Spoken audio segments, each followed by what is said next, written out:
So for EB-1A, it seems like there are a lot of people who have a profile that shows that they have done some of the things required to meet the criteria, but it doesn't show that they're at the very top of their field. Should they, at that point, be looking to find that one thing that will distinguish them from everyone else in their field? I think it's a good idea, definitely. The whole analysis for EB-1A is interesting because different officers use it in different ways.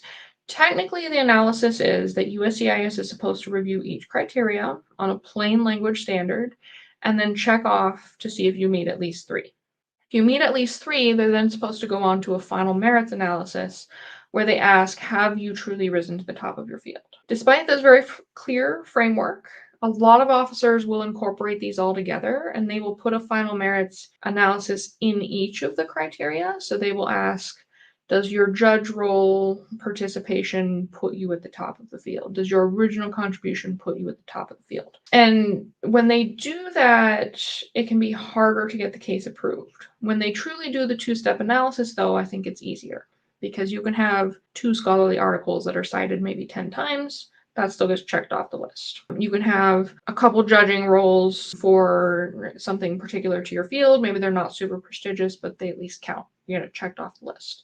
Then maybe you have a leading role as a senior manager at some tech company. Check the critical leading role off the list. Then when you go to the final merits, though, if the officer is looking at everything and thinking, this is pretty much a standard senior manager profile, there's not really anything special or standout about it, it doesn't really seem extraordinary, then they will issue a notice of intent to deny the case and ask you to prove those final merits. A lot of times the NOIDs, the notice of intent to denies, they're easy to overcome as long as you have things that you can point out that show that you are at the top, that you are extraordinary. But I have definitely seen some cases where people don't seem to have anything they can point out in response to the NOID, where their profiles really are just targeted at meeting the 3 criteria, and there isn't anything substantive to hold on to. And I do see a lot of people get their cases denied after getting a NOID, if that's the case. So if this is you, where you meet 3 criteria, at least on a plain language or baseline level, but you haven't really distinguished yourself in your career or in your field, I would recommend taking 1 or 2 more years just to find those 1 or 2 opportunities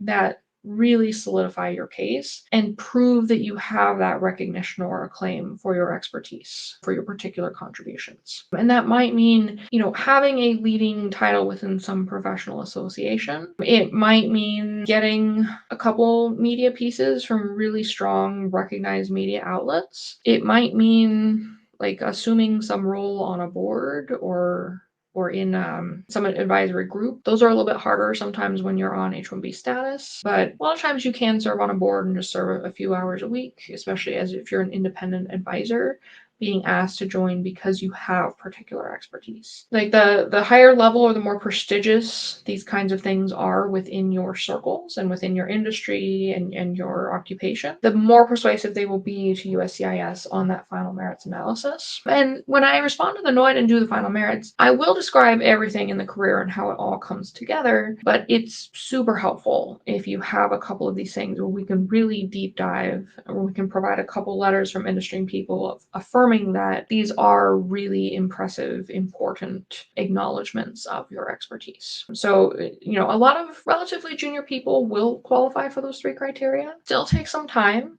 take a year or 2 to ensure that your reputation is solidified and that you have that acclaim, because you will have a much stronger case in the end and much higher chances of approval.